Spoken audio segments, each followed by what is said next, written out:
Ms. Mulhern will be doing the Pledge of Allegiance.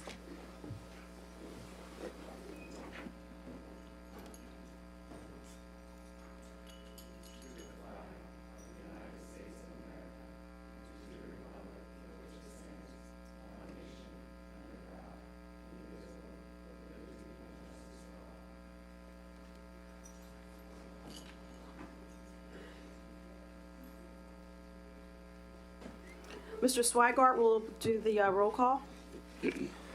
Mr. Cohen? Present. Mr. Epps? Present. Mr. Fishbein? Here. Ms. Haywood? Present. Ms. Henry? Present. Ms. Lohman? Present. Ms. Mulhern? Present. And Mr. Schultz? Present. Next on our agenda, we have a statement of acknowledgement a statement of acknowledgement and honor of Indigenous and diverse communities. Can I have a motion to approve the resolution? So moved, Madam President, and I'd like to, preface that motion to approve, just to share some context in terms of the what and the why of the. So let's get our second, and okay. and then I'll open it up for comments. Second. There we go. So I'll open it up for comments. Mr. Thanks. Yeah, thank you. Certainly want to follow procedure. So thank you again, Madam President, and I also will thank my fellow colleagues. I am the one to speak in terms of the context for this resolution, but this is certainly an effort that over the last few months, Mrs. Julie Haywood, Mr. Charles Burdell Williams, Mr. Daniel Schultz, and myself have formed an ad hoc committee to really think about what this statement means for us as a group.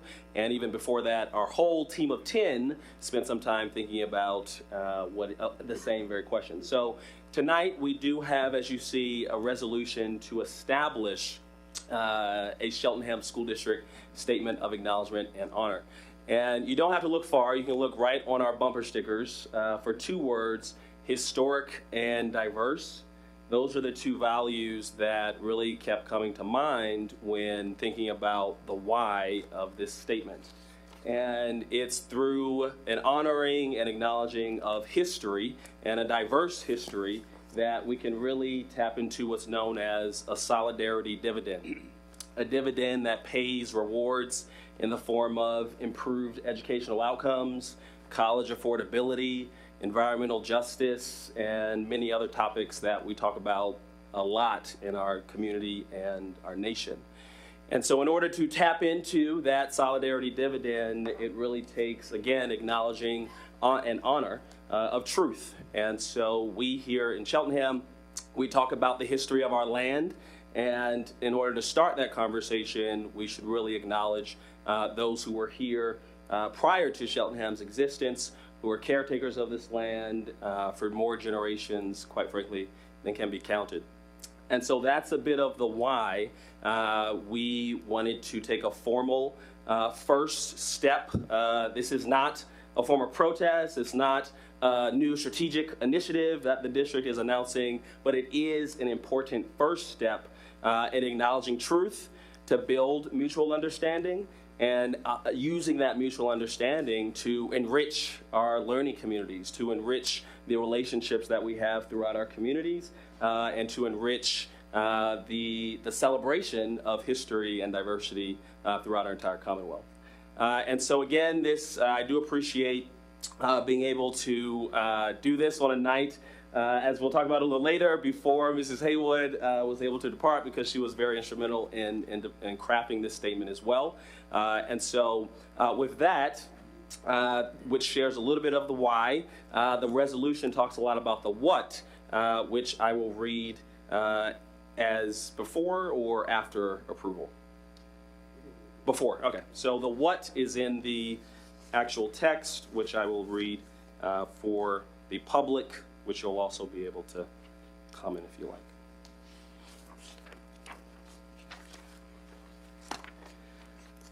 Whereas Cheltenham School District embraces diversity, equity, inclusion, and social justice as vital components of our educational mission.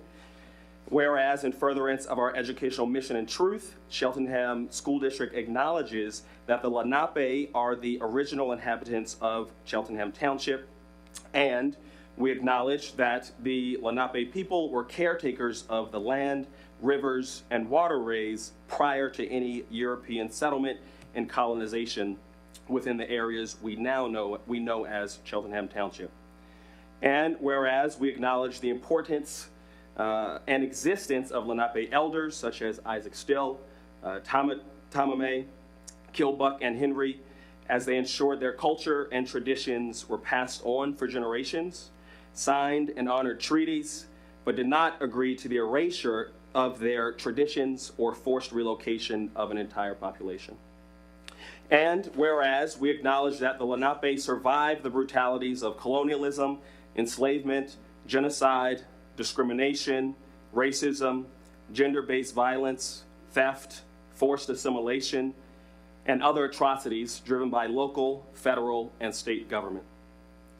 And whereas we acknowledge that for decades, people and organizations such as the Lenape Nation of Pennsylvania has fostered cultural, historical, and environmental education and preservation, and in many cases, a re-education about the stories and peoples that contributed to where we are today. And whereas acknowledging the existence and influence of Indigenous communities is an important way to honor and respect Indigenous peoples, their elders, past and present, their future generations, and their traditional territories. And now, therefore, be it resolved that to acknowledge the truth of the lands and people's history is a demonstration of honor and respect for the contributions and sacrifices of the Lenape ancestors who inhabited and cared for this land before us. And that the Board of School Directors of Cheltenham Township will attach and encourage the reading of the following statement, which will be posted publicly, of acknowledgement and honor at the beginning of each legislative board meeting. Be it further resolved that the Board of Directors and Superintendent will explore opportunities to partner with and support the direct needs and interests of the Lenape Nation of Pennsylvania. With that, I would encourage us to consider approving this resolution and further encouragement of the reading of the statement at future legislative board meetings.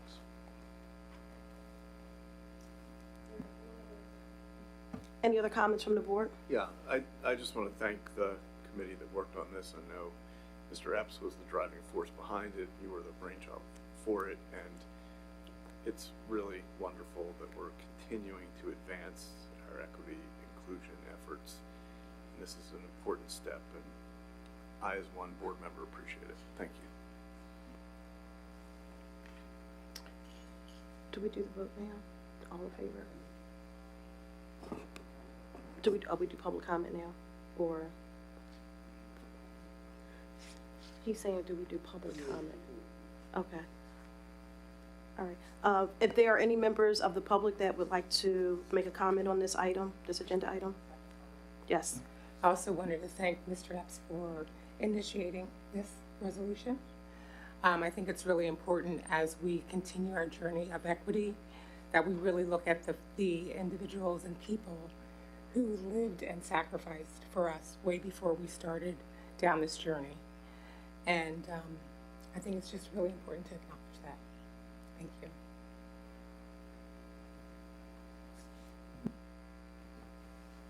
Okay, so all in favor, say aye. Aye. Aye. Any opposed, say nay. The motion carries.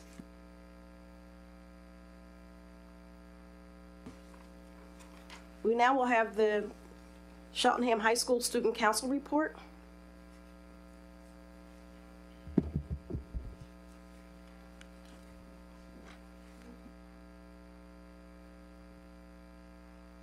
Should it be green or red?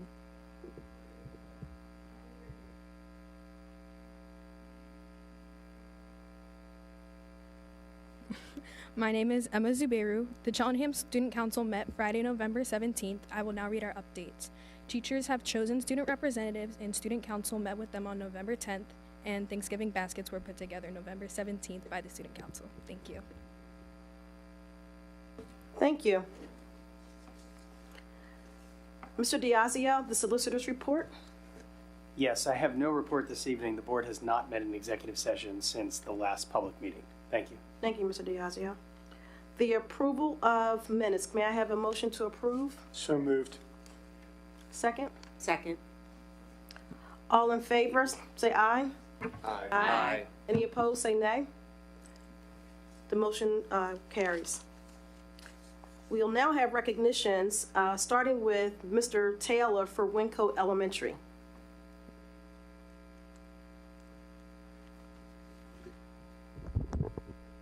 I'm not going to bend down. Ms. Henry, Mr. Schultz, members of the board, Dr. Scriven, Dr. Smith, and members of the cabinet. One of the guiding principles at Wyncote Elementary is to have our work and our play flow from a sense of deep gratitude. So tonight is a special night for us to give thanks for the special learning community that is Wyncote Elementary School. Much conversation this year has happened around multiple measures of data. We've looked at demographic data, we've looked at perception data, we've looked at student achievement data, and we've looked at our processes.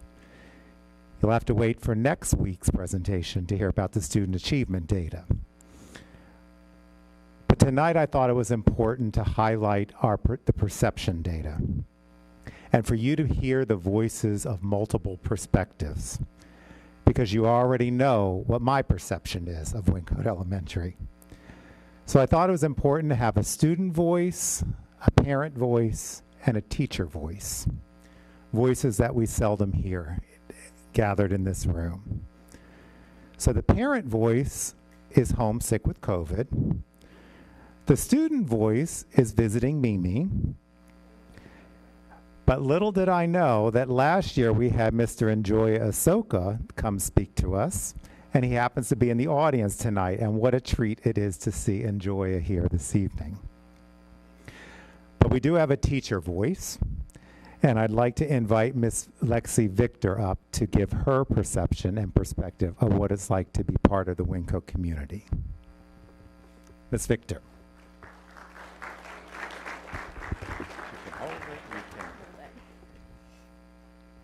Good evening, Cheltenham School Board. My name is Lexi Victor. I am a kindergarten teacher at Wyncote. I'm going to be honest, when Mr. Taylor asked me to share about my experience a while back, I immediately became nervous. But talking to children's a breeze, but talking to adults is a whole other thing. But I'm rising to the challenge, like we say at Wyncote, and I'm honored to be here. My journey at Wyncote started back in 2021, teaching second grade. I came from a small private school in Philadelphia, so at first I felt like a small fish in a big pond, but quickly realized how lucky I was to be welcomed into such a tight-knit community. Between my relationships with my students, the families, the fellow teachers, I was surrounded by so much kindness and support. The students at Wyncote are so incredibly special. It's been amazing to witness the growth of my then second graders, now fourth graders, and to be a part of the quick development of my now kindergartners.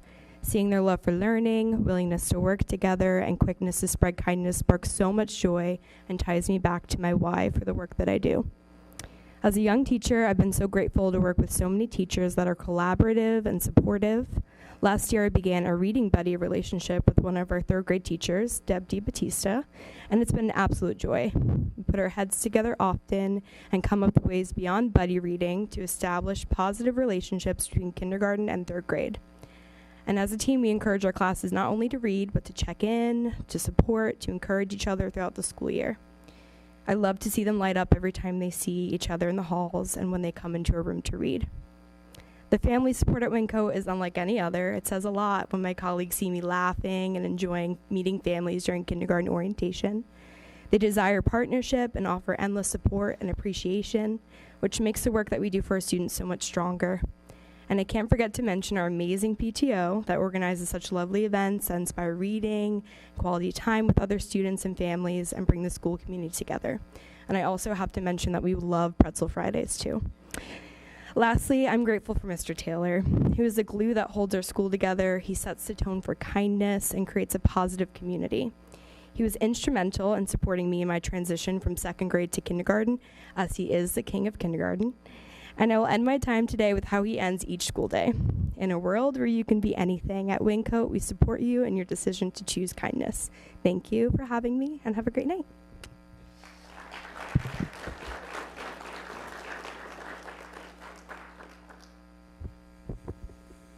As I knew she would, she rocked it.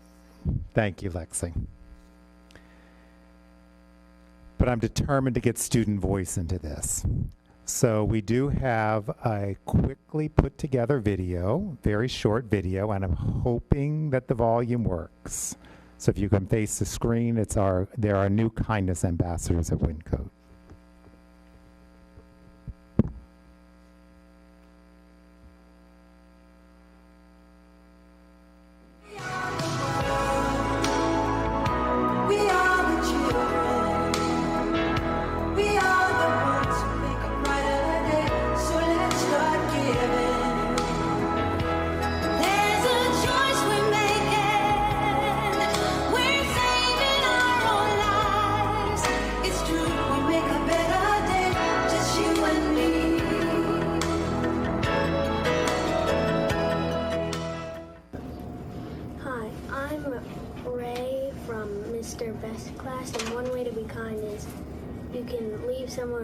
Someone alone if they seem like they need space. My name is Zana from Becky. I'm from Mr. Best's class, and one way to spread kindness is by helping people in need. Hi, my name is Declan Price from Mrs. Adams' class. One way to be kind is to wave hi to other people. My name is Holden P. from Miss Adams' class. One way to be kind is to play with someone if they would like to play with you. My name is Margaret Hammond, and I'm in Miss Stock's class. And one way to be kind is to put yourself in other people's shoes. My name is Keelan Stanton from Mrs. Stock's class. One way to be kind is to show respect to others as if you were them. Hi, my name is Eden, and I'm from Mrs. Scarpato's class. One way to be kind is to be empathetic to others that are sad. Hi, I'm Harper from Mrs. Scarpato's class, and kindness to me is anything that you do to someone else. It can be little or big, just a smile is good enough. Kindness starts with you. Kindness starts with you. If we can go to the slide deck, great. So we had a great first day of school, welcoming people back. At Wyncote, it all begins with hello. So there were lots of smiles and hugs on the first day, and if we could go to the next slide, and a few tears. Boy, this kindergartner came off the bus ready to take the world on, and the minute she stepped off the bus, she decided she wasn't so sure this was for her. She quickly came around, though, and is doing great. Of course, in the fall, we welcomed the Glenside Fire Department because we value partnership with our community.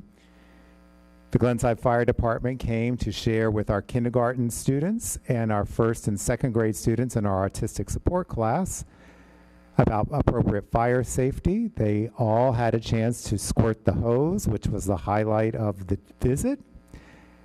The highlight for me was having one of the firefighters saying, "Hey, Mr. Taylor, do you remember me?" And it was one of my former students who's now a volunteer firefighter at Glenside. Next slide, please. We had our annual Reading Under the Stars event, which was under the stars in the gym. We set up little campfires, teachers. We had probably 8 or 10 teachers volunteer for the event and come and share stories and literature with our students. Next slide. On October 27th, as the culminating event of our book fair, we had the annual book character parade. And I'm thankful that that top left picture is small and you can't really see it. There are many who think, and I too believe, that bald can be beautiful, but not on me. I had a bald cap on, and I came out of the bathroom after putting it on, and Dr. Lynch screamed, our school psychologist. So it's not a good look for me, it's a good look for others. But we, as a staff, it shows the creativity. We were all minions, and I was Gru. One of the great things that if we could go back for just 1 second, one of the great things that comes out of the book fair is that through all the hard efforts of our PTO, they're able to raise extra funds that Scholastic provides for us. And so in looking at our data, and in looking at our demographic data and our student achievement data, particularly around literacy, we were able, thanks to the PTO, to buy class supplements to class libraries, where we're able to focus on strong female characters. Representation is very important to me in our curriculum, so we were able to find a series of books that have won the Coretta Scott King Award. We've increased our book collection around Asian and Pacific Islanders, and we've tackled books that have high interest for young boys. Next slide. We are a PBIS school. We had our first Be Great and Roar Assembly of the Year, and we invited, and this name will ring a bell to most of us, we invited Mr. Dave Burton to come back, who's doing some consulting work. He runs the Life Seeds program during the summer, and he came back and did a mini Life Seeds exploration for our students and our staff. It was a great, great, great day, and they're still talking about it. Next slide, please. This slide connects old Wyncote to the new Wyncote. Fern Berger, our retired art teacher, meticulously chipped away at all the old tiles that were in the foyer of the old Wyncote. Dust everywhere, but to Fern's credit, she got those tiles out and then mounted them, and has given that plaque, that display to Wyncote. So we're so grateful for Fern's ongoing work among us as she prepares to move all the way across the country in a few weeks. So this is her living legacy to Wyncote. And with that, I'd like to call your attention to the art room here, to the artwork in this room. And we're grateful tonight that Mrs. Sippa is our art teacher. She's here this evening, and she hung the show for us. The Wyncote art curriculum, and I should have had more teacher voice, but you get my voice.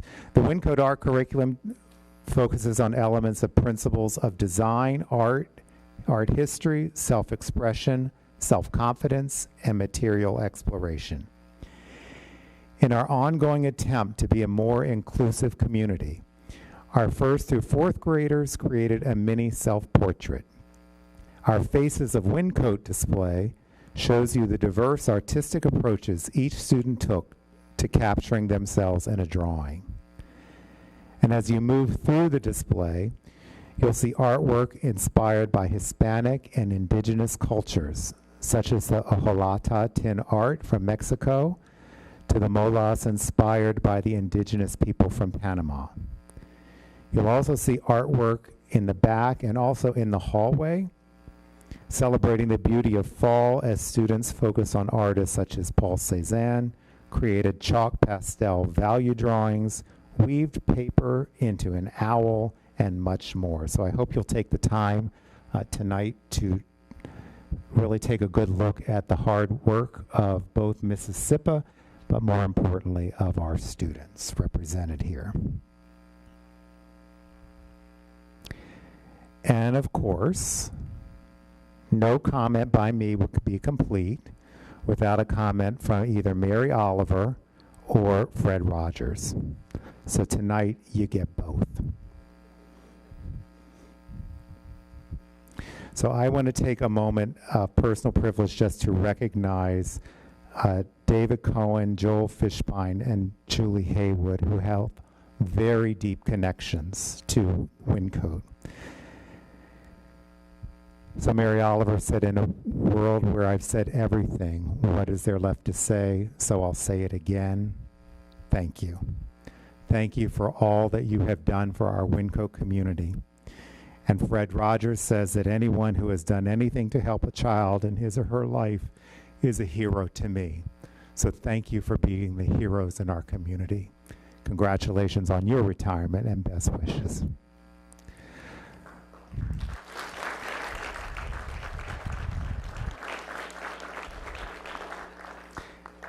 And as we come to Thursday's feast, know that when I sit down to give thanks, one of the greatest things I give thanks for is being part of this community and the privilege you all have entrusted me with to lead Wyncote Elementary. Thank you.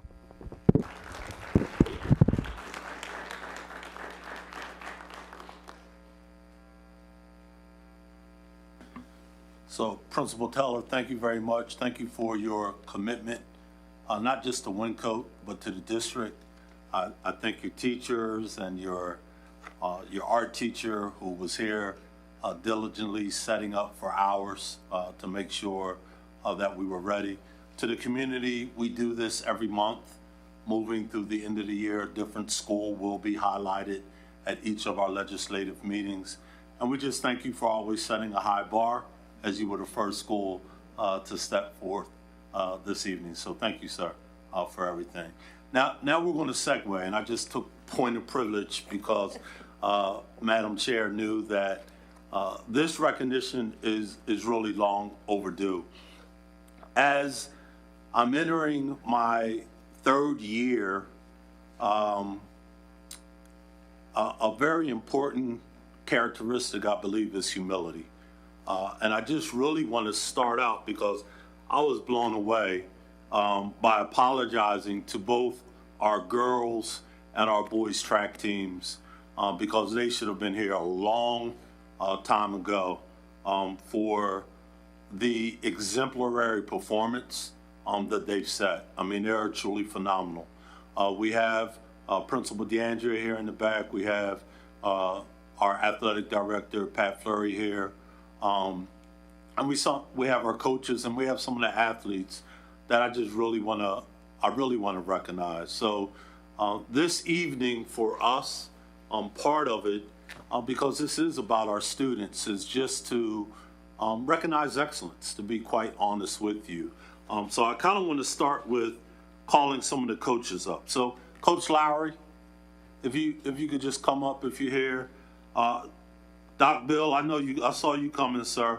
Coach Miller and Coach Menon. I don't know if they're here. Are there any other of the coaches? Come on up. You guys being all bashful. Come to the podium.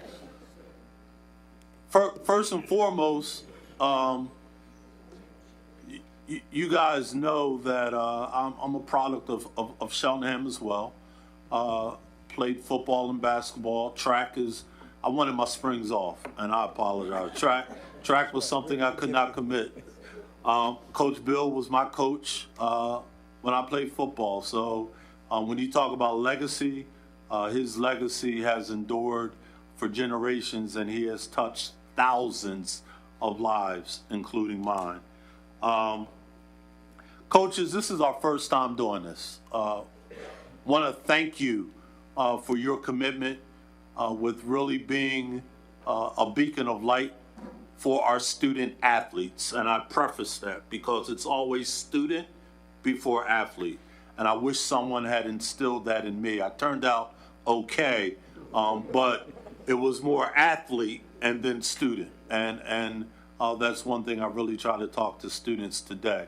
Could our members of our girls and track teams just please stand? Those who are in the room, come on up to the front to the podium as well. Come on, don't be bashful. This is about you. You guys can come in the front of the podium.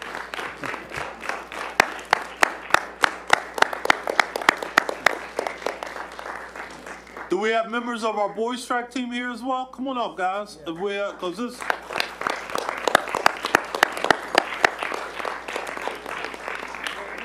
You can come up to the front. Come on up, please. Indulge me. Oh, we will. And they brought all their bling, and believe it, there is a whole lot of bling. So let me say this. I was overwhelmed when I went through the 3 pages of things that you guys have accomplished. One thing which is just profound to me, that they've been undefeated in dual meet competitions in the PIAA since we started after COVID-19. And that's just incredible. So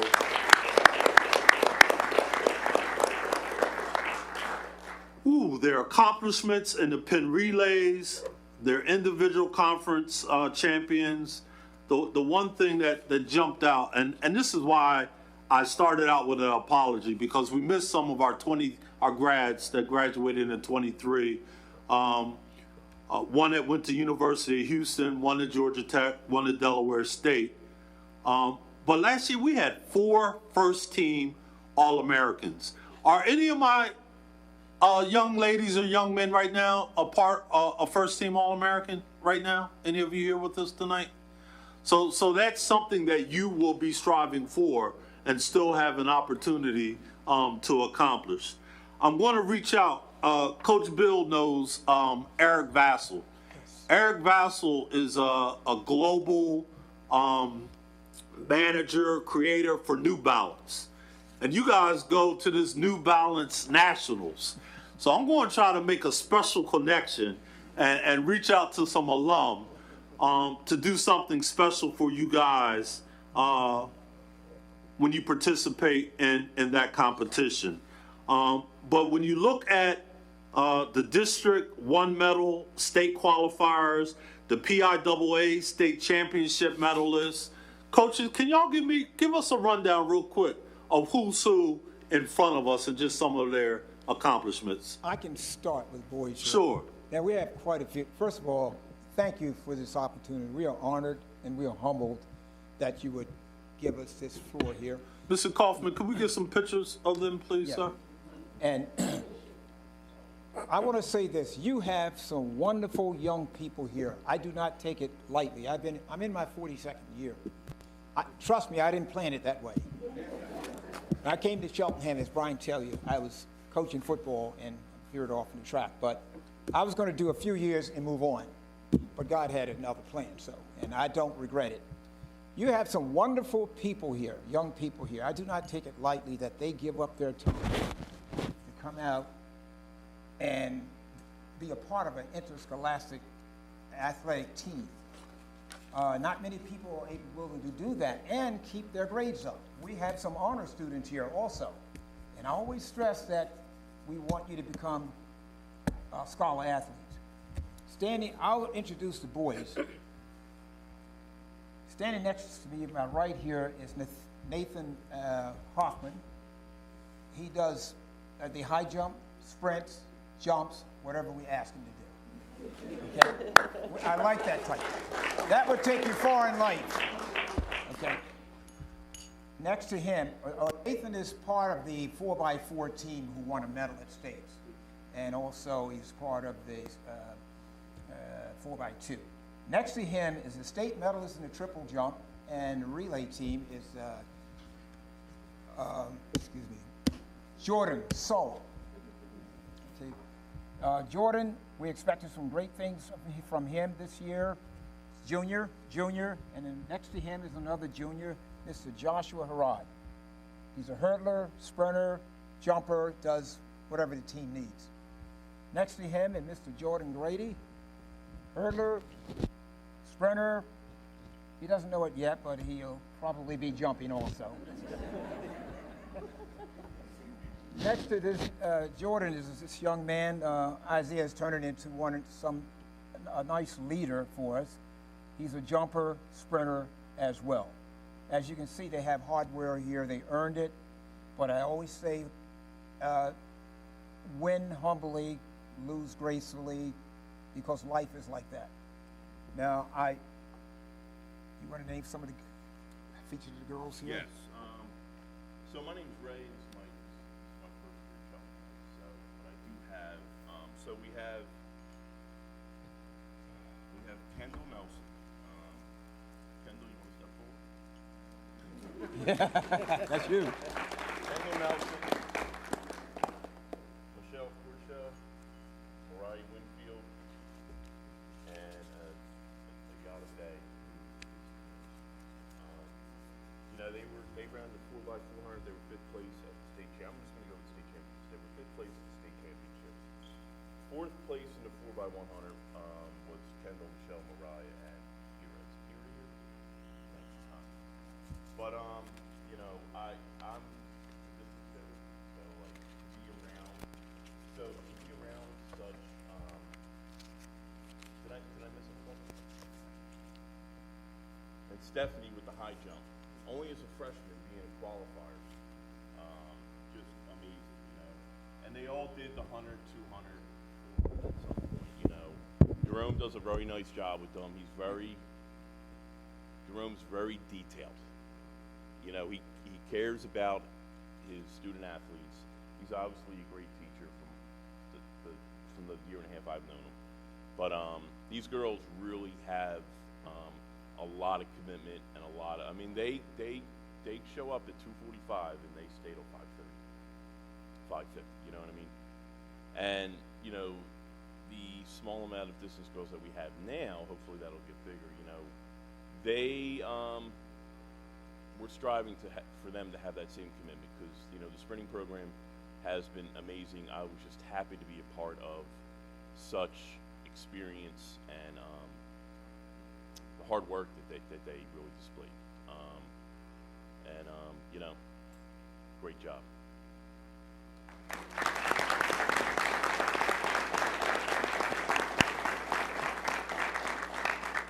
I would like to introduce these two young men here. Scott Menon also competed for me also. Dedicated. If I had a son or daughter, I would want him to coach me. Today you have to be careful who coaches your kids today. So he's done a fantastic job.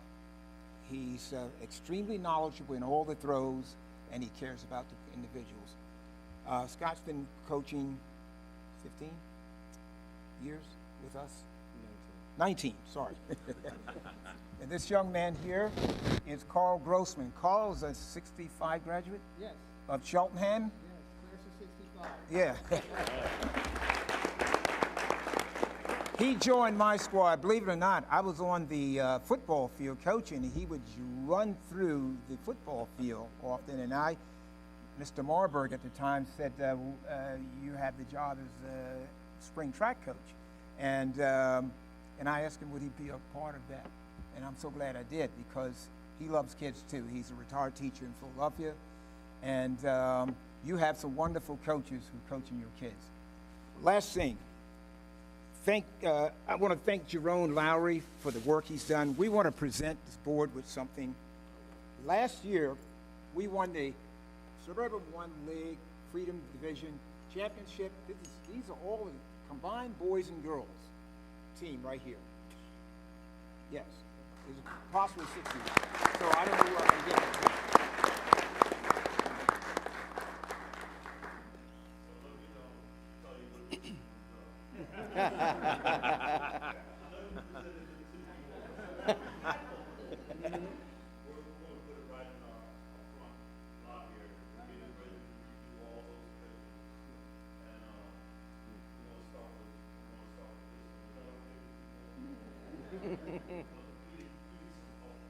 Yes. And last, I'll say, thank you for the opportunities for allowing me to coach here at Cheltenham Township. It keeps me young, and I'm still learning. I tell the kids I'm still learning. And it gives me a chance to impart the little bit of wisdom I have into them, besides the sport itself. Social skills, life skills, things like that seem to be forgotten among our coaches, but that's important. Long after, I tell these guys, long after the ability to leave when it leaves their body, it will do that. I'm a great example. I can't do things like I used to. You got to have something else to hold on to. So that's what we're about, okay? We enjoy it. Yes, sir. Yes.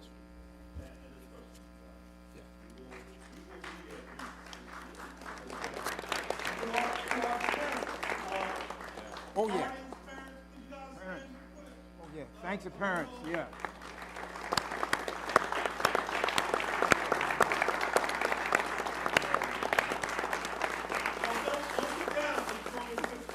Oh. Yeah. Yes. All right. Yes. Come stand right behind your child and whoever does that homework. Yes. Madam Chair, Mona, if you grab the kids, you may not have somebody. I think I can Go stay ahead. behind you. Stay next to you.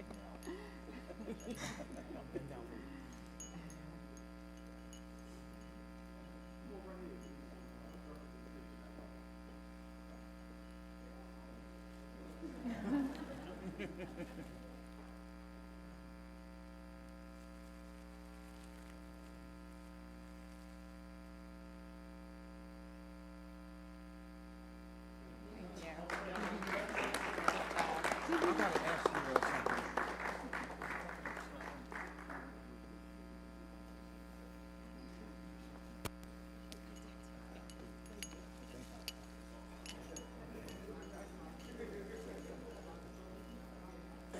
Madam President, can I just thank Coach Beal as well? May I thank Coach Beal as well? Yes. Okay.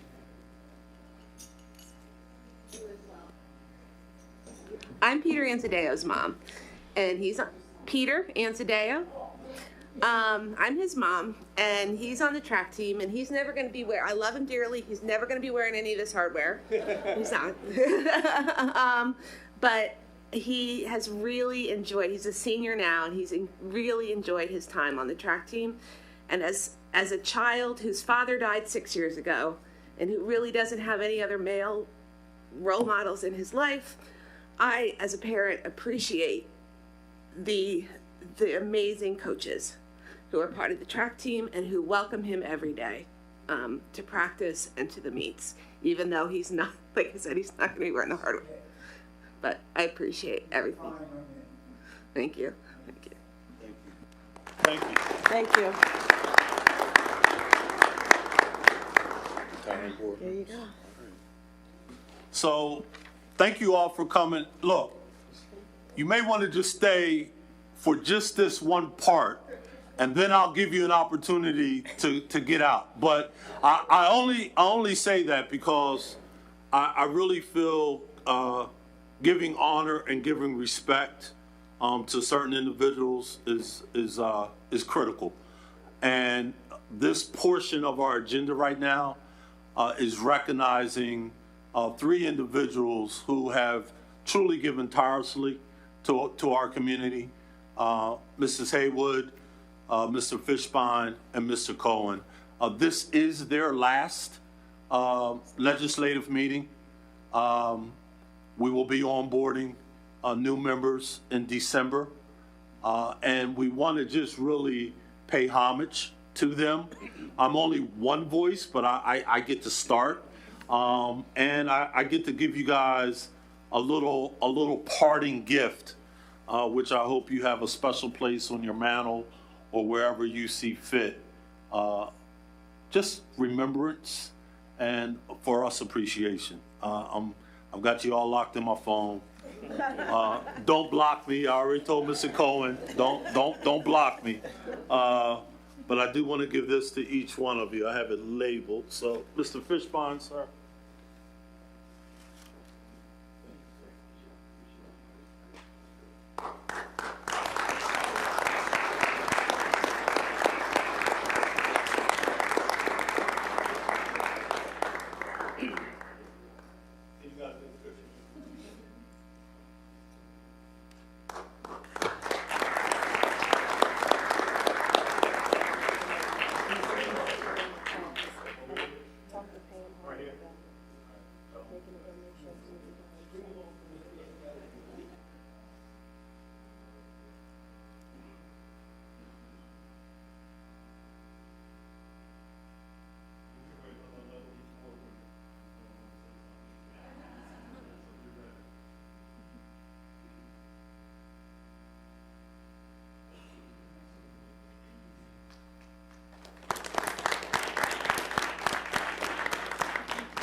So Julie, Joel, and David, the board is distributing some cards for you all. And also, on behalf of the board of directors, we'll be making a donation to the Cheltenham Foundation in your name. I reached out to Pam Hart, and I believe the donation will go to David Rackow's foundation, his scholarship fund there. So I can tell you, it's you all were here 6 years ago when I joined the board, and the amount of knowledge, the wisdom that you shared with each of us is so invaluable. And we strive to carry on the work that you all so diligently have done. This is not the same board that it was when I joined, and not just because of the people changed, but the work changed. And just moving the district forward with equity, the equity policy, and some of the other great work, the strategic plans that have happened. I will tell you, I will miss you all dearly, but I do have your phone numbers, and I will not be deleting them. I'd like to open the floor up to other board members.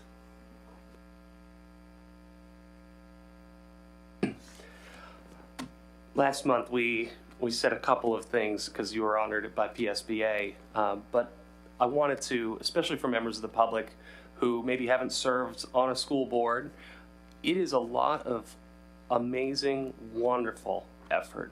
And these three members of the board who are going to be leaving us taught me what it meant to be a thoughtful, compassionate board member, but also have stepped up to volunteer any time that there was something that needed to be done or thought about or researched or deliberated.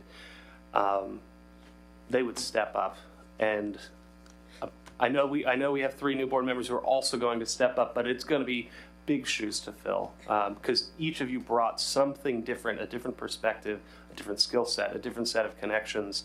I'm not going to go down individually and point them out because you know what they are. Thank you, and thank you for everything that you have taught me, and thank you for being such wonderful people to work with because, you know, we meet once a week, and more, and so getting to work with you and get to know who you are and adopt as much as I can from you has been a wonderful part of my life. Thank you. So Dan, which one of the new board members should be on the committee for baked goods? Comments from any other board members? Yes. Go ahead. I was just going to say, to put in perspective, we're losing 32 years of experience and historical context, and that's huge, and that has been extremely beneficial, especially for me coming back home, but I was away for probably 32 years, and you guys all filled that gap and really appreciate it, so you will be missed, and thank you so much.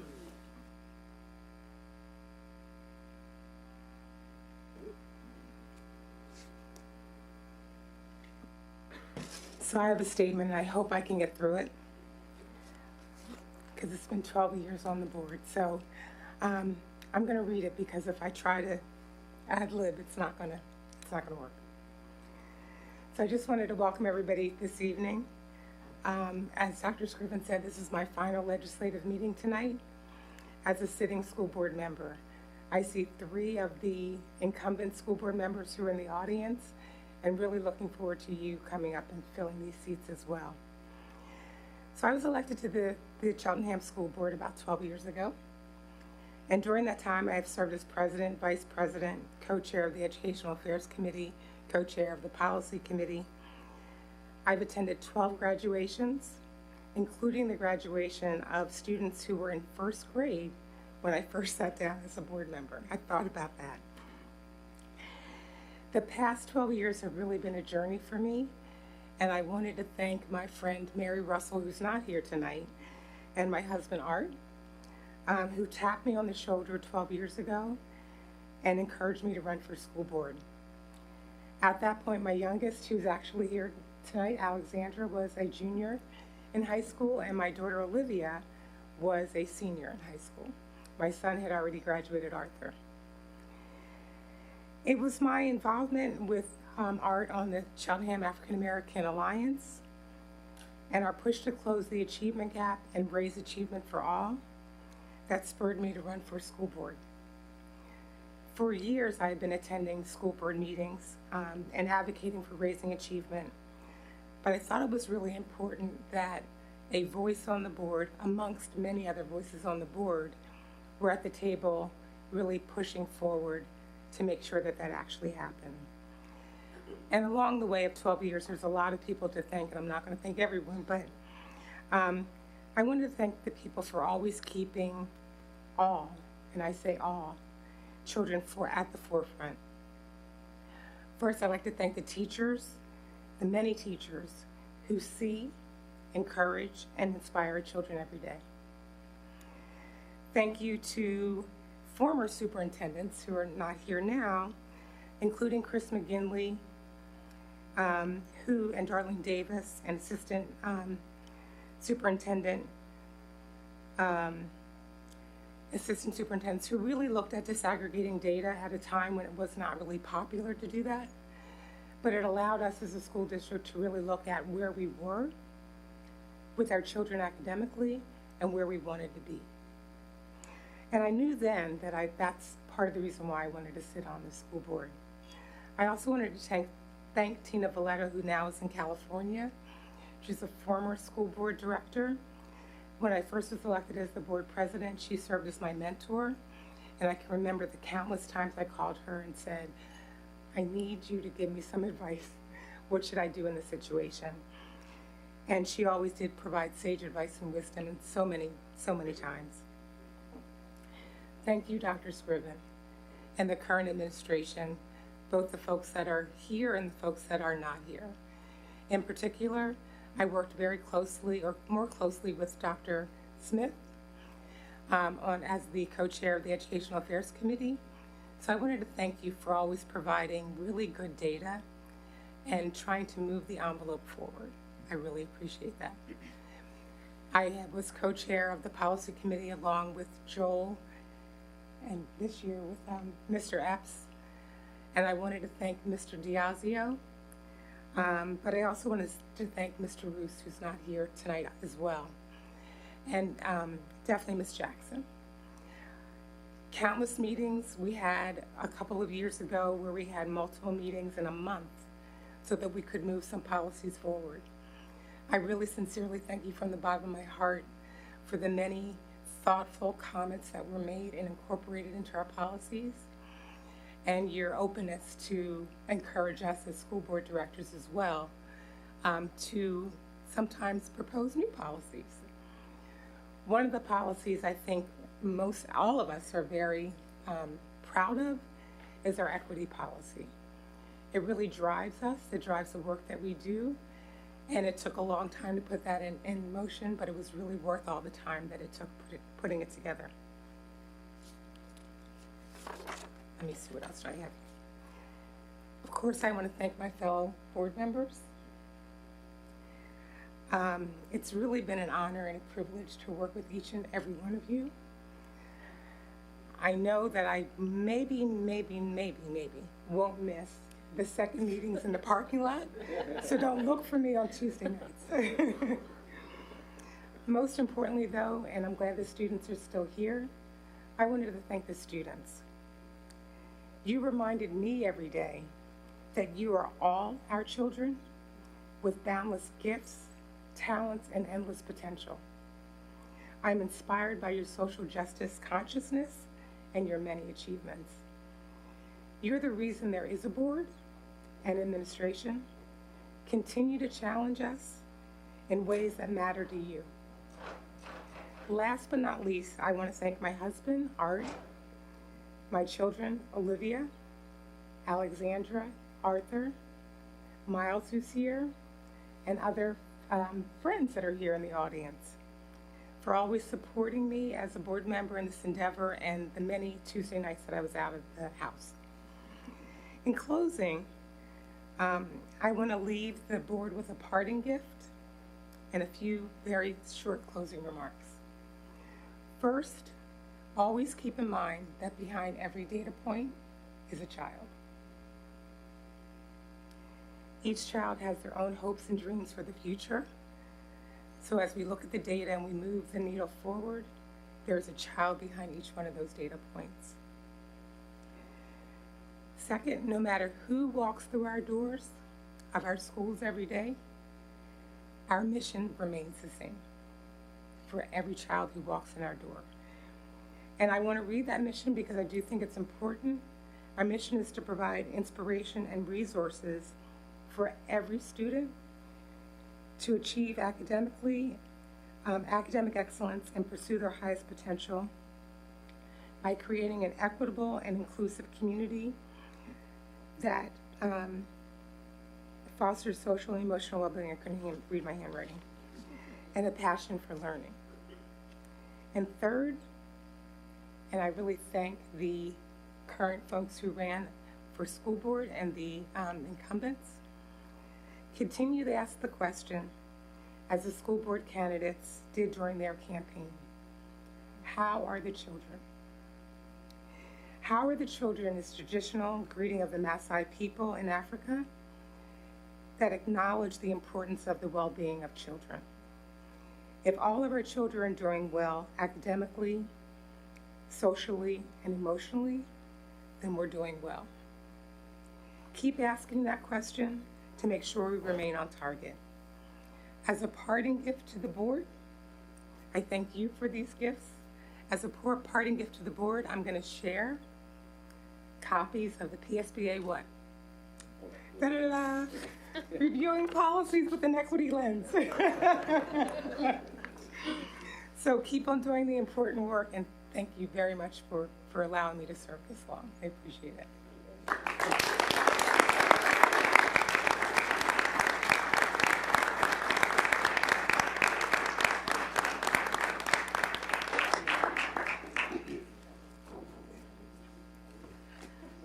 All right, we're going to move on with our, Mr. Fishbein, okay. I did not prepare remarks, so I will be nowhere near as eloquent or as complete as Ms. Haywood. To Ms. Haywood, you were here when I got here 8 years ago. You have been a leader the entire time I was here. There was never a time when you took your foot off the gas. And you, to the last moment, helped write the last resolution about recognizing our Indigenous Lenapes who were the caretakers for this community. You never, ever missed an opportunity to ask probing questions of how are we looking at this through an equity lens. For everything that we do, and because of that, you pushed us to continue to improve equity. And I think it really needs to be said, and I'm not sure anybody else is going to say it. That was your reason for being here, and every day you remembered that, and you need to be acknowledged and recognized for that. You're welcome. I also had the honor of being president and vice president and chair of a bunch of the committees, and this has been a true honor to serve this community. I have to make sure to thank my wife, who has given up a lot of my time, some of it unwillingly, and my 3 children who didn't have me home on Tuesday nights, and they made some sacrifices so that I could be here for the community. When anyone talks about the service on the school board, they say, oh, what a thankless job. And to them, I always say, not in Cheltenham, because in Cheltenham, we actually get thanked when we show up in the community. I would get off the train and go to the co-op in Elkins Park, and invariably somebody would say, thank you, Joel, for the time you're putting in for the community. It is not a thankless job. This community is so special in a time when this world was going crazy over COVID and wanting everything to open yesterday. We were the first to close and the last to open, and we never got any pressure to do that differently. What we got was support. And if there was any pressure, it was, are you sure you're not opening too soon? When we talk about CRT in the world we live in, we don't get pushed to exclude equity instruction in this community. We get pushed to include more of it in this community. When it comes to, there's another example that, book banning, of course. Book banning, we don't ban books in Cheltenham. We celebrate Read Banned Books Week. We do that as a public statement that this community doesn't abide that kind of nonsense. And it's going on 10 miles up the road. And here, there's not a peep about it. Everything is in the right direction. And for that, I've been so grateful for this community, and I'm so happy to have had the honor to serve, and thank you.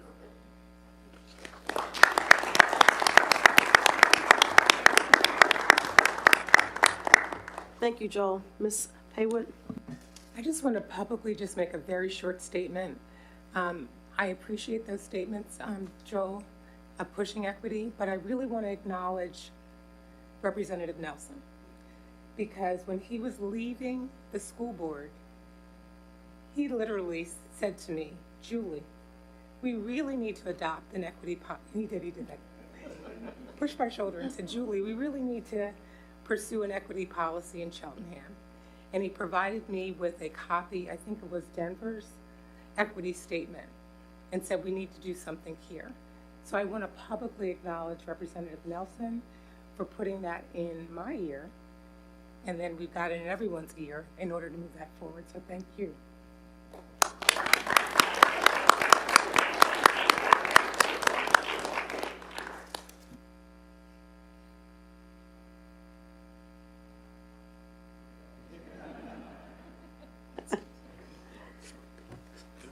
Okay. We made it through it, mostly not tears. Next on our agenda, we have the superintendent's report provided by Dr. Scriven. So before I get started, as I promised, this would be a good time to segue. You guys are good. I'm not going to take it personal that you're leaving right before my report. Have a good evening, and thank you all for coming out. Thank you, coaches.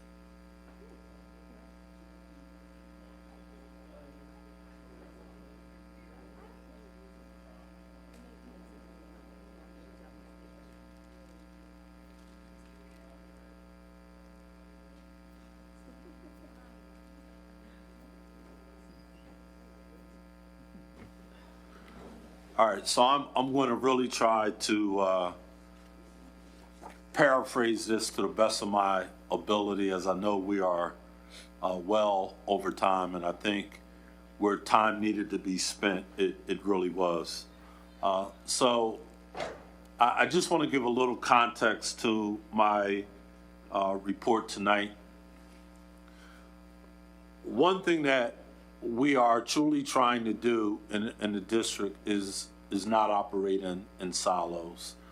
The way the district is set up, there's kind of the superintendent's office, which is really the operational side, and there's the Office of Education, which Dr. Smith, as assistant superintendent, oversees curriculum, instruction.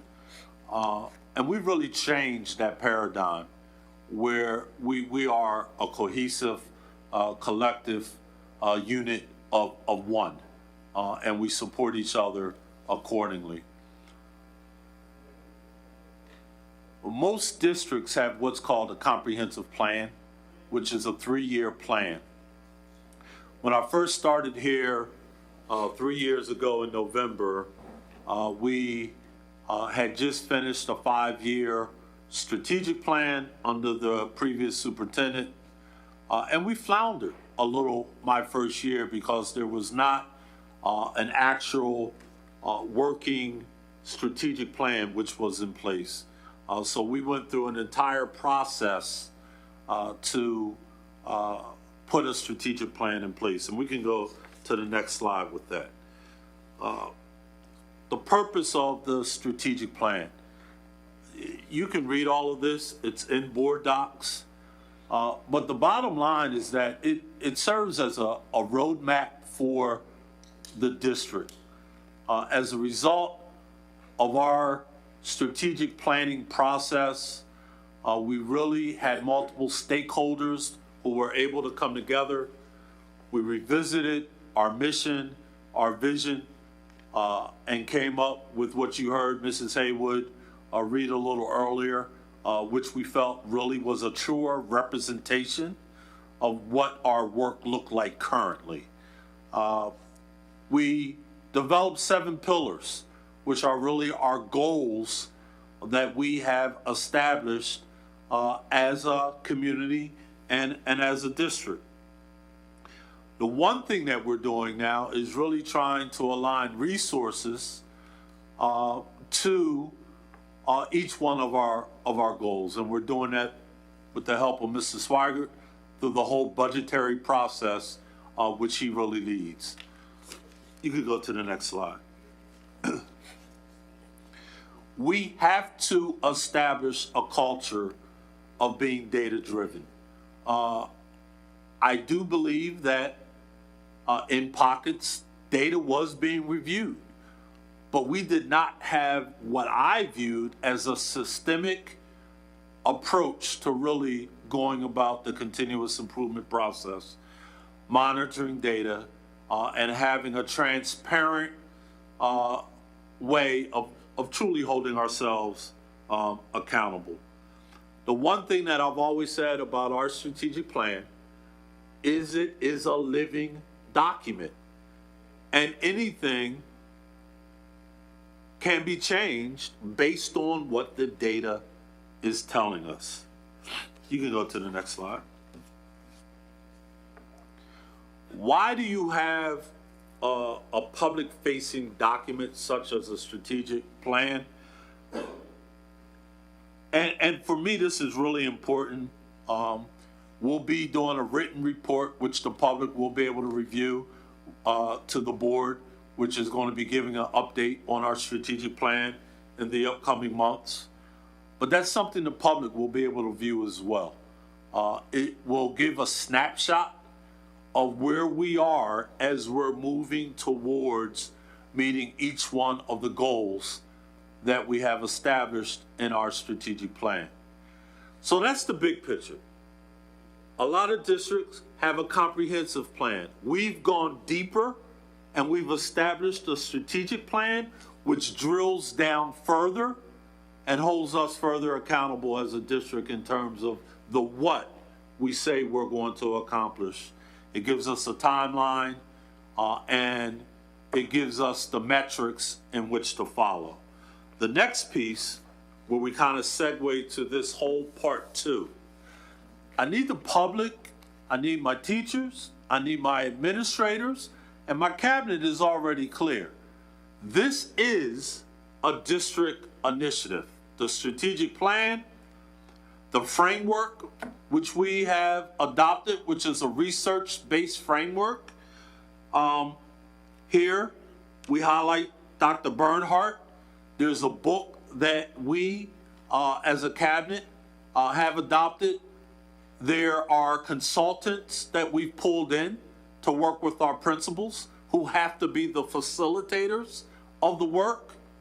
One thing that I learned early, I won't say that, I've been in this over 30 years. So about 25 years in, was that no matter what strategy you try to initiate, if you do not have the right culture and climate, or if those adults do not have the right mindset, that strategy is not going to work. I need individuals to understand, and why I'm memorializing this through this presentation is because I need Principal Teller to be able to refer back to this presentation with his staff if need be, or Principal DeAndrea with his staff if need be. If they start asking, well, why are we doing this? Well, the why is we need everybody to have ownership. We need everybody to have a voice. We need everybody to be vested in the process. You heard Mr. Teller speak to earlier the multiple measures that he's looking at Wyncote. There is no single measure for assessing a student's performance or their well-being. We heard it mentioned, the question around how are our students doing? Well, in order to get a snapshot, you have to look at multiple data points. Thus far in this district, we've looked at perception data, which was new. That survey was issued last spring. We've looked at demographic data, and just most recently, earlier in the month, we looked at student or academic achievement or student outcome data. And principals are working with their staffs, really doing many root cause analysis or comprehensive needs assessments to identify why is the data saying what it is. But it's not a push-down approach. We're not sitting here up in Cabinet Central Office saying this is what we're doing and how we're going to do it. They all have a role in it as they're looking at the data to determine what are the best practices that should be used to meet that unique student body population in each of our 7 respective schools. That may all look a little differently based on the need and what the data is saying, but the process is a systemic process that all looks the same. Everyone is going about it in a similar fashion, potentially adjusting it as they're all unique leaders with different leadership styles, which is okay. Who knows where I am in this now? You can go through to the next slide. 6, you're right there. So when we talk about comprehensive data, strategic data analysis, interpreting data, this is all of the work that we're currently doing with each schoolhouse. When we come back off of Thanksgiving, the next presentation is Ed Affairs, and our principals will have that opportunity to really speak to what they have identified as their specific goals based on the needs as we've gone through this process. This is a full-year process. It's going to take us a while to really make this fluid. It's not fluid right now. It's messy right now. I own that. I acknowledge that. But it's an imperative that we have to experience in order to determine what our path forward looks like. Okay? Next slide. The action planning and implementation, you're going to see that on the 28th. Part of the monitoring and evaluation, what that looks like, you're going to see that as well. And then you're going to get some of that in the snapshot when we do our next report in terms of the update on strategic planning. I wanted to end, if you could go to the part 3 of the slide. And you can see a lot of correlation if you do a crosswalk between this journey. So you had a strategic plan, big, overarching. You had the framework that we're using to drive the work at the schoolhouses, which is research-based. This is just the nuts and bolts of where we're trying to get in the PLC process, where we're trying to get through our professional development, where we're trying to get our principals with their instructional leadership teams. Continuous improvement, it's a plan, do, study, act cycle. It's cyclical, where we're constantly reviewing our data as we're moving through the scope of the year, as we're administering different assessments that's giving us both formative and summative data that we are able to analyze, we're able to disaggregate by student group, We're able to determine where are our gaps, where potentially do we need to adjust what our current instructional practices are. And this is our work. So I just want to be real clear that this is not something that we just pulled out of the air. We've been very intentional, very strategic about our approach. I wanted this in a formal report so that Dr. Smith, team, principals, whomever knows that this is coming from my mouth to their ears, and that we need to get on board with this process. The pushback is fine, but understand we need everybody to be vested and committed in this messy work as we figure out what's in the best interest of moving our district forward. So that's it in a nutshell. I thank you for your time, and individuals can read the rest of the report at their leisure. Madam Chair. Thank you, Dr. Scriven.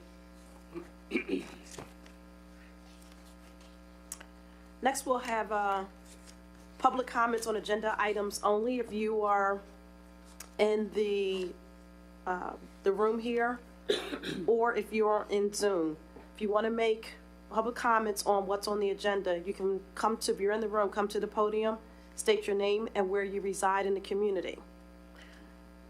If there's anyone in there's no one in the Zoom rooms, the streaming channel?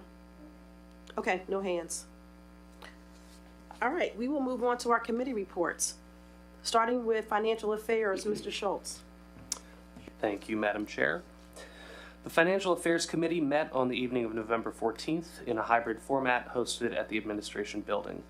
Following roll call and approval of minutes, the agenda items were as follows. First, an interim financial statement review.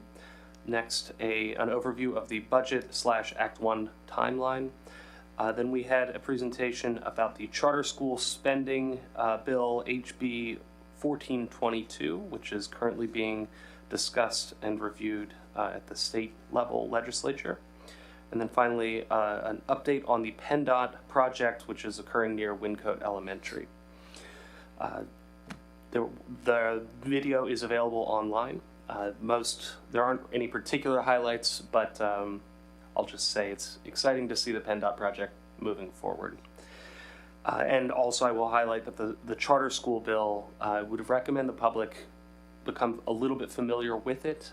It would reflect approximately $1 million of annual savings to Cheltenham if it does end up passing. And so please consider reaching out to your state senator or state representative, that would be Senator Haywood or Representative Nelson, offering your thoughts on it, because we have a lot to gain from fair and thoughtful charter school funding reform. The next Financial Affairs Committee meeting will be held on December 5th in the Administration Building and via Zoom, following the 7 p.m. Facilities Committee meeting. And that concludes my report. Thank you, Mr. Schultz. Ms. Lohman will provide the Educational Affairs update. Thank you, President Henry. The Educational Affairs Committee met at 7 p.m. on Tuesday, October 17th, 2023, in person and over Zoom. The video recording of the meeting and the presentation slides can be found on the school district's website. After roll call and approval of the minutes from the previous meeting, Ms. Jessica Keene, the district's Director of Support Services, presented on the topic of the district's multi-tiered system of supports, which is a key component of the continuous improvement process that Dr. Scriven just talked about.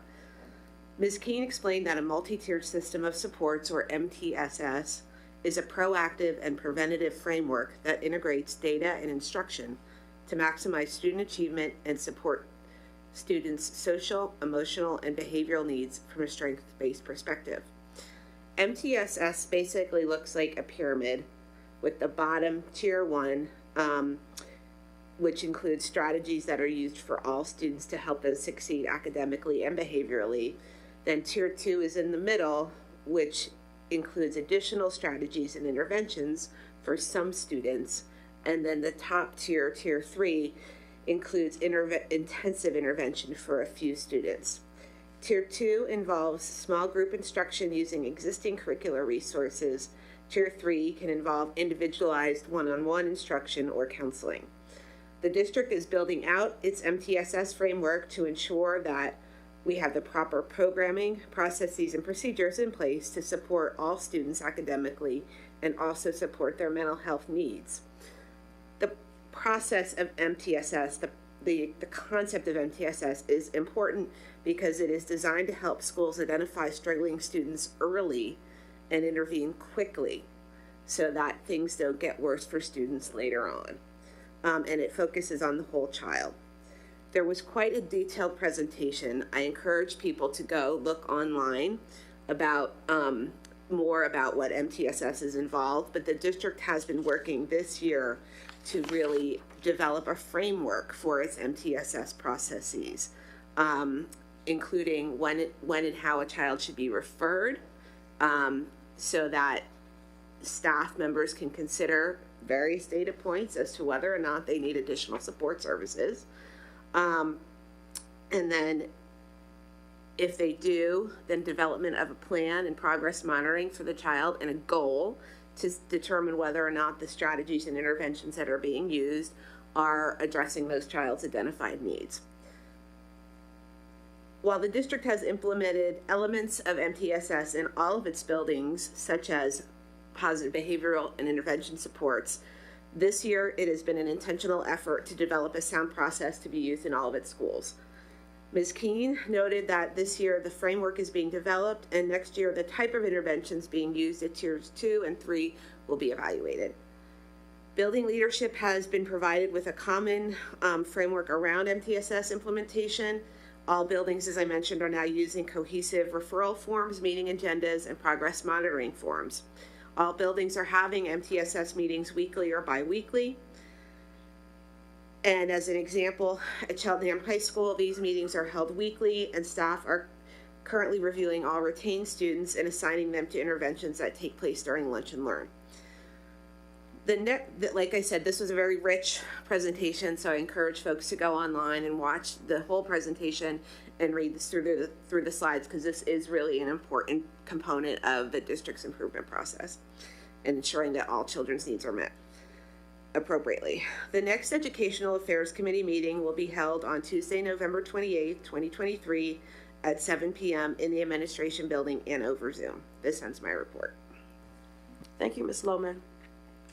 Mr. Burdell Williams is not here to provide the Eastern Center for Arts and Technology report. However, the board will be voting on budget approval during the consent agenda this evening. In addition, the next meeting for Eastern Center for Arts and Technology is on Wednesday, December 13th at 8 p.m. at Eastern's location on Turwood Road. And that concludes that report. Ms. Lohman will provide the MCIU report out. Sorry, you have to hear some more from me. The Montgomery County Intermediate Unit Board met on Wednesday, November 15th, 2023 at 6:45 in person at the MCIU's main offices in Norristown and over Zoom. Prior to the public meeting, the board met in executive session to discuss personnel matters. Highlights from the meeting include recognition of the 3 MCIU board members from Methacton, Upper Dublin, and Upper Perkiomen school districts, one of whom is actually Darlene Davis from Upper Dublin, who will be leaving the 21-member board in December. A presentation, next was a presentation from Sandy Edling, who is the Chief Financial Officer and Director of the MCIU's Office of Business Services, about a new project that she and her team are working on to find alternative health care options for school district employees. Specifically, the MCIU is exploring the possibility of operating county-wide medical clinics for use by employees of the 21 school districts it serves. Ms. Edling emphasized that this concept is in the very preliminary stages of analysis. The MCIU is building on the work of the North Penn School District, which has recently opened a health center of its own for its employees that is being run by Everside Health. The overall goals of the project would be to increase access to personalized health care, lower overall costs of health care, and attract and retain high-quality personnel. And if anybody would like more information about that, I'm happy to provide. The meeting also included an overview from Dr. Regina Speaker, who is the IU's Executive Director, on the 2023-2024 MCIU organizational goals. The IU has two overarching goals: to lead efforts to identify future trends, implement best practices, and pursue and execute entrepreneurial opportunities, and to develop a culture of trust, respect, and transparency that permeates throughout all internal and external relationships. And Dr. Speaker then discussed some major initiatives, strategies, and metrics being used for success. There was approval by the board of an administrator to manage the IU's new Pathways to Empowerment program, which the IU is running for expelled students.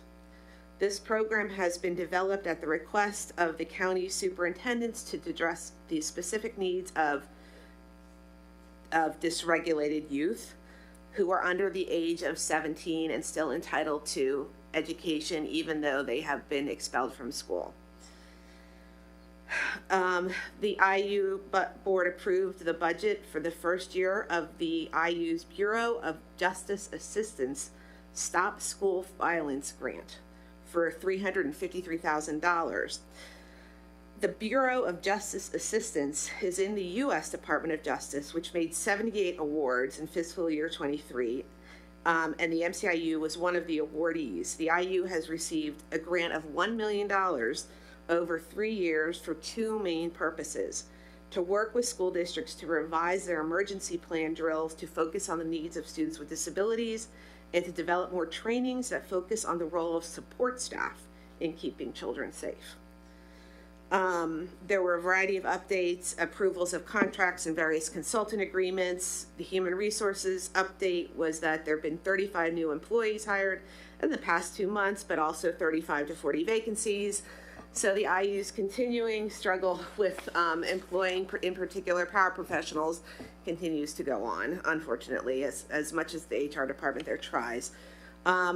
There have been, the board approved increased substitute rates for the IU, up to $160 a day for 1 to 20 days, and $210 per day for over 20 days. As I mentioned, there were a number of contracted service agreements to support the many trainings, programs, and services by the IU. I highlight just a few. There was a service agreement with the Pottsgrove School District for the IU to provide professional development on inclusive practices and co-teaching during the 2023-2024 school year, and there was a service agreement approved with the Lower Merion School District for the IU to provide professional development, consultation, and facilitation of universal design for learning during the 2023-2024 school year. And then finally, among other things, there was approval of a memorandum of understanding for participation in the Project Aware grant by the Salisbury Township School District. Our district is already involved with that.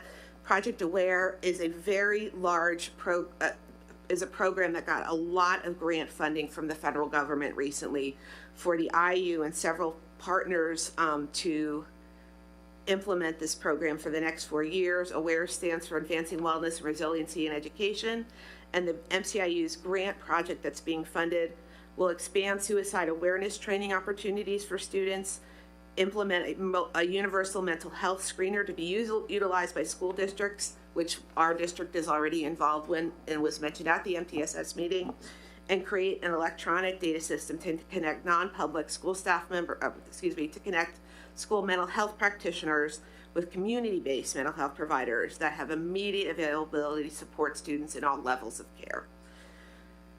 The next MCIU board meeting will be held in person and over Zoom on Wednesday, January 24th, 2024 at 6:45 p.m. This ends my report. Thank you, Ms. Lohman. Mr. Cohen will provide the facilities update. Yes, thank you. The Facilities Committee met on November 14th. The meeting was chaired by Mr. Burdell Williams. Following roll call, the minutes from the October 3rd meeting were approved. Mr. Holman, the Director of Facilities and Maintenance, had a presentation on a number of items. The first area involved items around Cheltenham High School. The power outage update was provided, and a proposal is being developed to try to address underlying issues that cause and relate to the power outage issues. Next, 1 of 2 domestic water boilers need to be replaced, and that's being investigated. The third item under the high school is that the pool scoreboard replacement had occurred. District-wide, there were a number of issues. There was discussion presentation on sustainability initiative update, including the district taking advantage of a PICO program to provide new LED fixtures to replace existing fixtures at no cost to the district. And they were being installed at a reduced rate in the high school, in Cheltenham High School and Cedarbrook Middle School Gymnasium.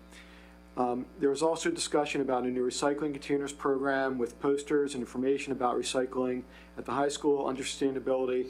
And finally, under sustainability, hand blowers in all buildings have been reconnected following COVID in order to minimize paper towel usage around sustainability.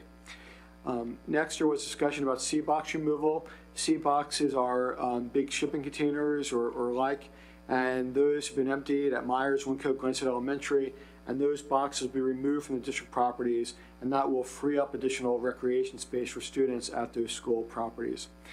Bureau Veritas was discussed. That's a system that the district utilizes to monitor its equipment and its life expectancy related issues, and that data was being input and captured.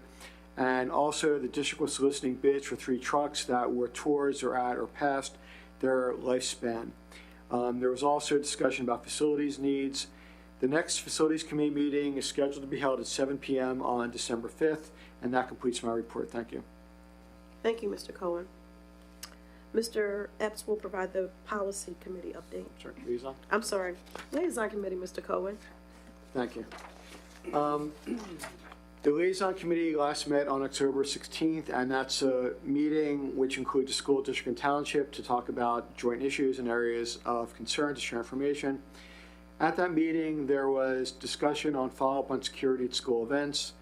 The second item was liaison and relationship of the school district with the library system was discussed. There was discussion on Indigenous Peoples Day, and that relates in part to what Mr. Epps presented tonight. There was then discussion on a tax facilitator position that was being considered or proposed by the township to try to secure additional taxes that are not being paid. And that discussion is going to continue in the future once more information is provided. There was a thank you from the township for sensitive letters of outreach to the community directed towards Dr. Scriven. Under old business, Township Manager Elliott provided an update on facilities, and she noted that there were brief presentations were scheduled and they were held, in matter of fact, for October 18th about the township facilities report, and a separate meeting that occurred on November 16th on the report itself, and both those meetings did occur.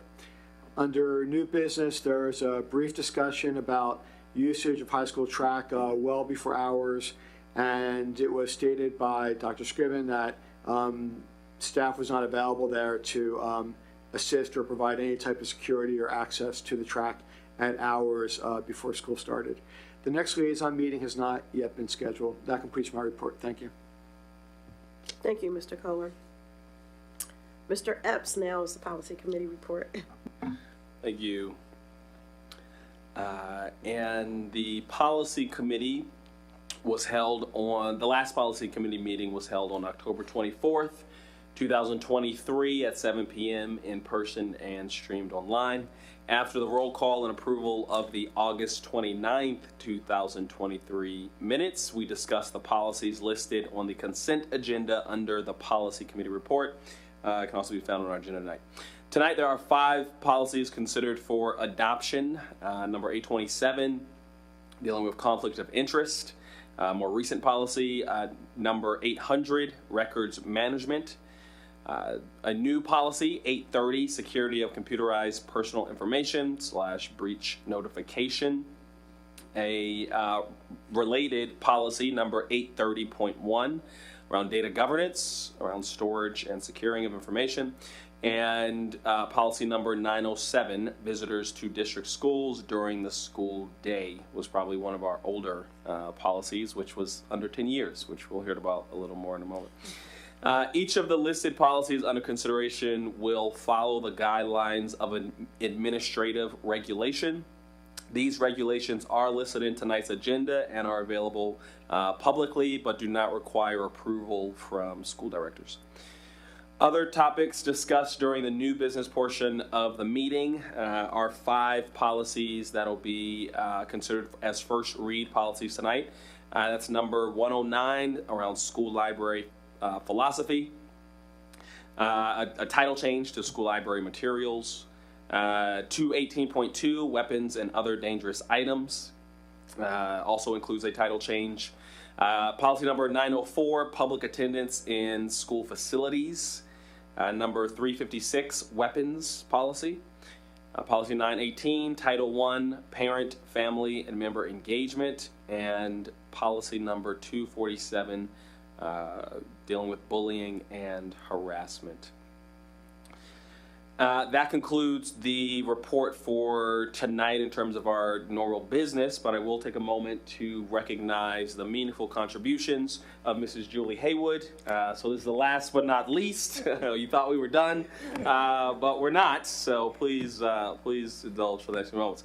I do have to thank our solicitor, Mr. Ed Diazio, who provided a few stats figures that really give a snapshot of the countless number of hours and energy that Mrs. Haywood and the committee, but tonight honoring Mrs. Haywood, have dedicated over the last 12 years. So there are 195 policies in our policy manual.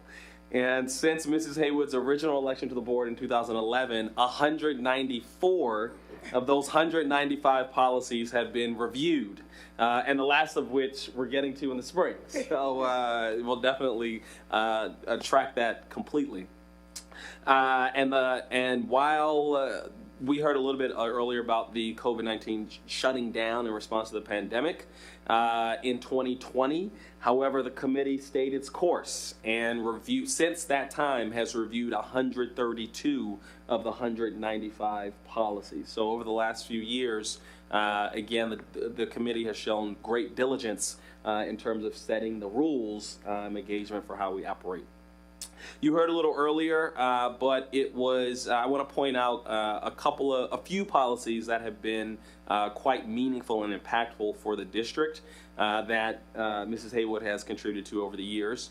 One was really around the district's recess guidelines, right? Thinking about the student experience, really thinking about embracing and considering differing views on what role law enforcement should play, within our schools, within district schools, how a student's GPA is calculated, what philosophy towards homework would best serve the district, progressive school library policies, protecting the rights of gender-expansive students, holding ourselves to a higher standard of governance and leadership principles that are routinely adopted statewide. We really took time to not just treat it as a routine exercise, but really think through what are the standards that we want to hold ourselves accountable to.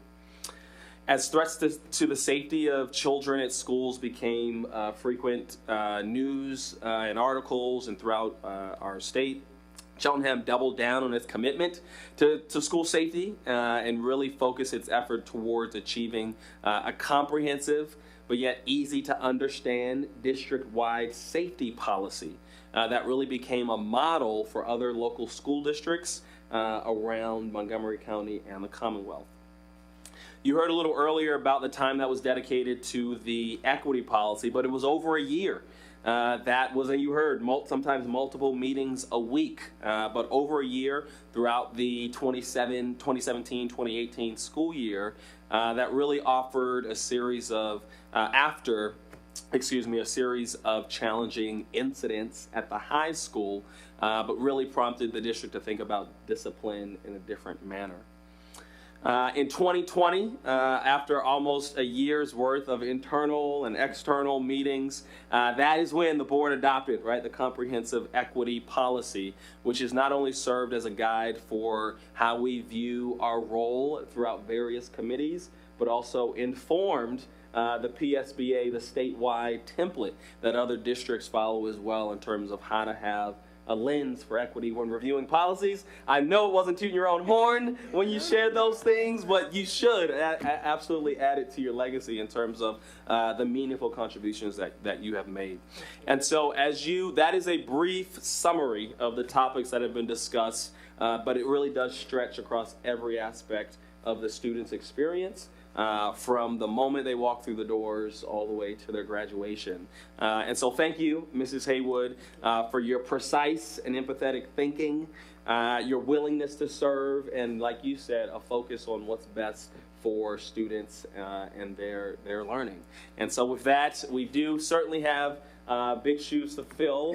Whoever does come in, and the co-chair of the policy committee, but it is a lot. We are in the place that we are today, really in part because the policy committee has taken time and devoted to ensure that we have updated and really with an equitable lens policies to follow. So thank you, and please, from the policy committee, let's do one more round of applause for Mrs. Haywood and Mr. Fishbein,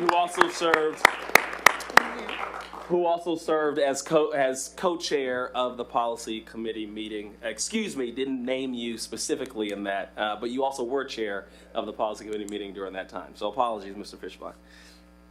But that concludes my report for tonight for the policy committee. Thank you, Mr. Epps. And you are still up for legislative report. Don't worry, Mrs. Haywood was a member of the legislative committee, but I won't do another. I won't do another longer statement. But we could, from the legislative committee's perspective as well. But again, good evening again. I will share really this report in my role on the Montgomery County School Board Legislative Committee.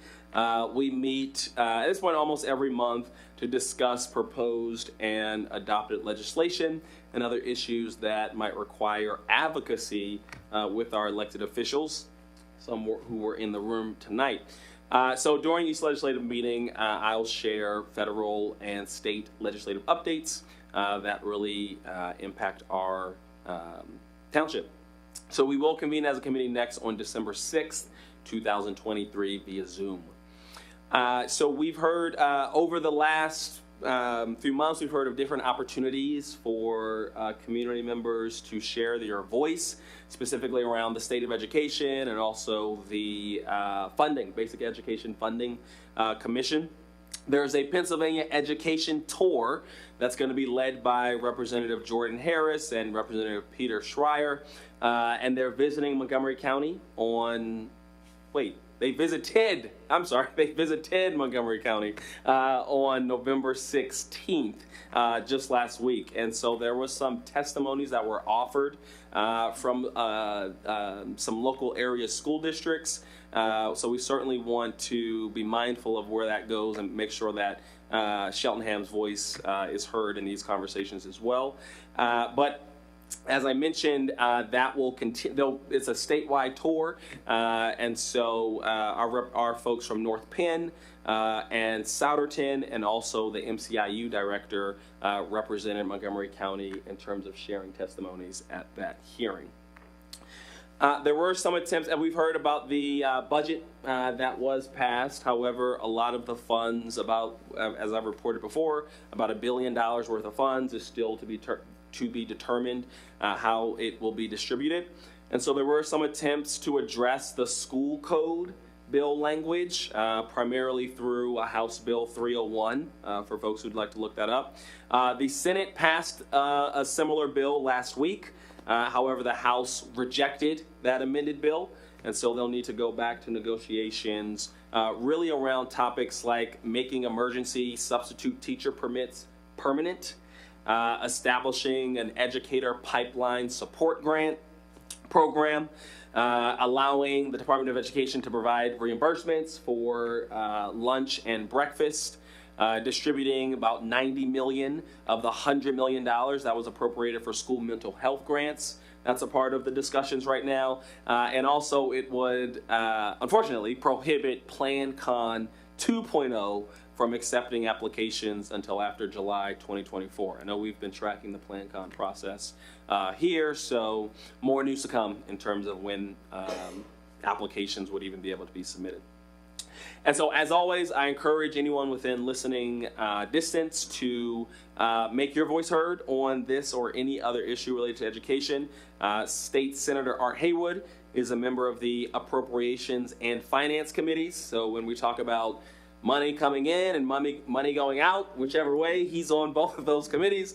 And also State Representative Nelson, who's on the Education and Appropriation Committee. So very two leading voices when we talk about the very issues that I reported on tonight. So their information can be found pretty easily online, and I will end my report there.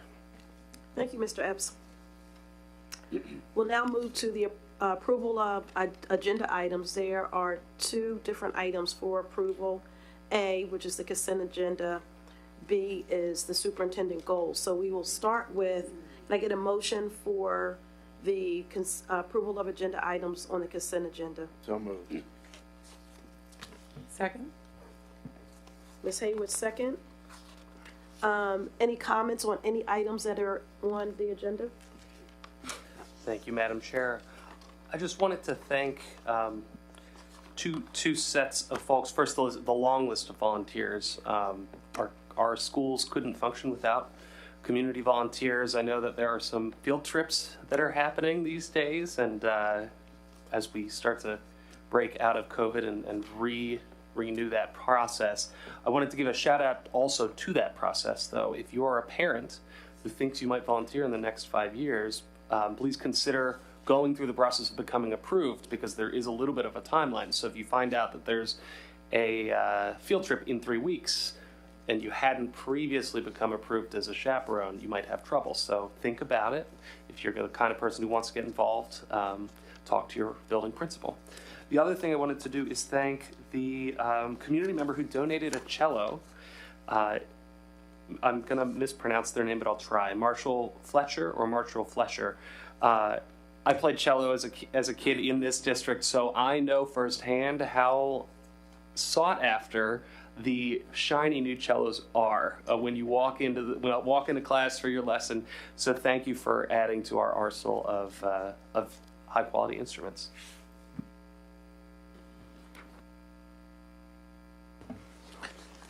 Ms. Lohman? Thank you. I just wanted to congratulate the staff who have been awarded tenure.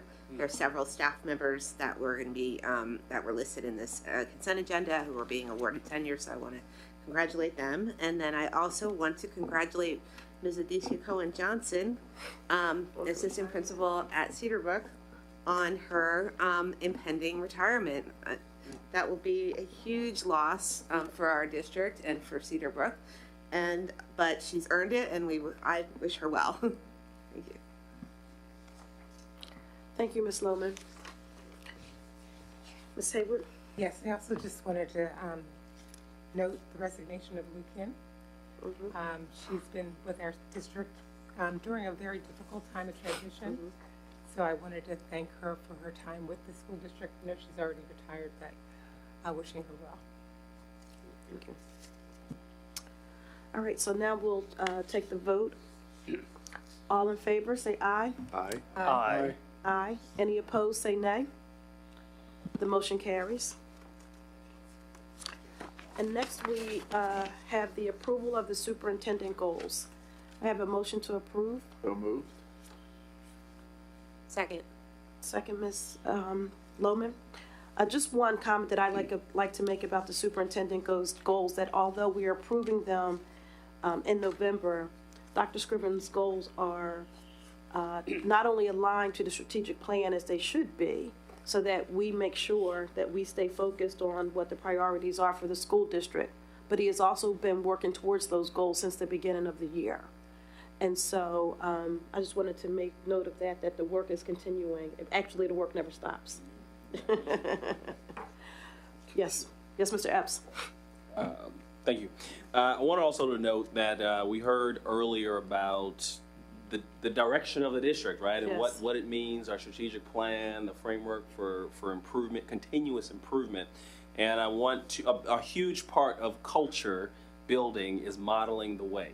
And so when we look at these superintendent goals, that's a great point to emphasize multiple measures of success, right? Each goal, there's a performance measure that's tied to it, and it's also tied to the strategic plan as well. And so this is a best practice when we think about, and so thank you to the board members, the superintendent, right, who've been contributing to this process. But when I review these, it's really best practice in terms of the clarity that the goals provide, in terms of what needs to happen, how it's going to be measured, and then ultimately how it impacts the district at large. So I wanted to congratulate us as a group for really putting forth best practice when it relates to these goals. Mr. Schultz? I didn't say this when I was giving my little goodbye speech, but the goals that Dr. Scriven is now officially charged with keeping are things that he has been doing since he got here. And as I leave this position on the board, I can say with the highest degree of confidence that I have not felt so confident about where we are and where we're going at any time until now. The leadership that's being shown is tremendous and different from what we are used to experiencing here. There's been a ton of turnover, and this is, I feel like we're on really solid footing. And one of the ways that is most notable is in our financial management. And Mr. Swigert, when you came in after much turnover and have righted the ship in a way that we're now not talking about the structural deficit that we had when I got here and that we were complaining about until about 3 years ago. It just feels like things are going in a really solid direction as I leave the board. So I wanted to make that comment in that context. Thank you, Mr. Fishbein.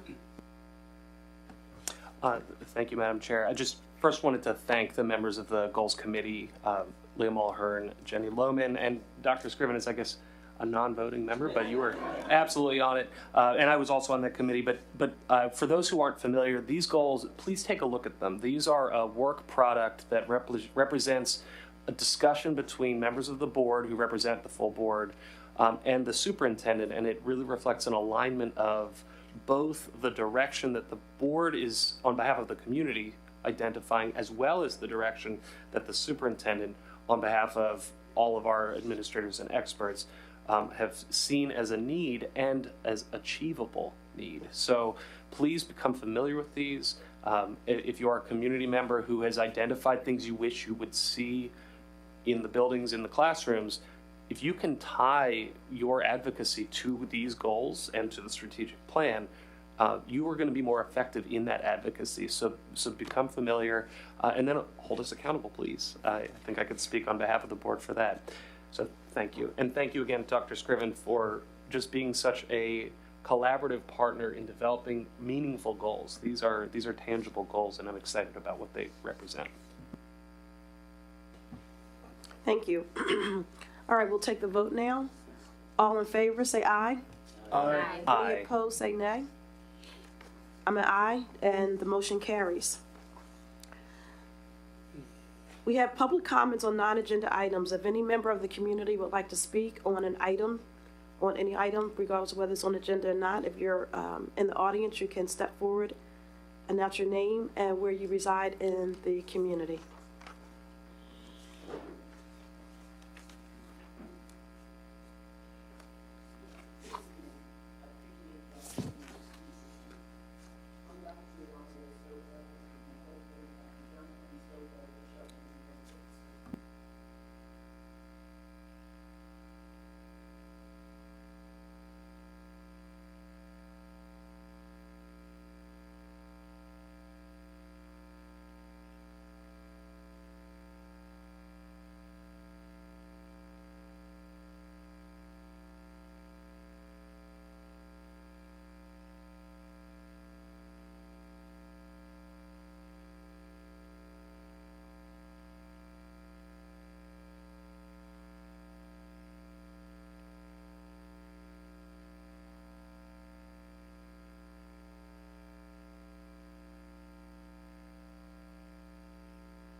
So, thank you both.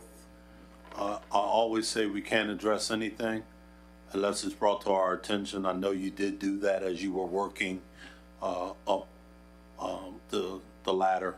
You mentioned you did reach out to Dr. Pimentel. Dr. Smith's here, myself, Ms. Collins, our full cabinet. If when this meeting adjourns, you can just hold back. I know it's your birthday, but give us an opportunity to have some dialogue this evening about where you are in the process, and then we can talk about our immediate next steps. So, okay, thank you. Thank you both. Thank you.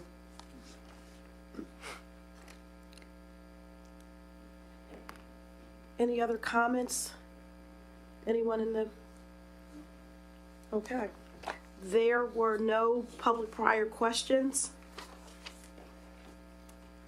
Our future meetings are listed on the last page of the agenda. Motion to adjourn? Second that. So your last legislative meeting is adjourned. Thank you.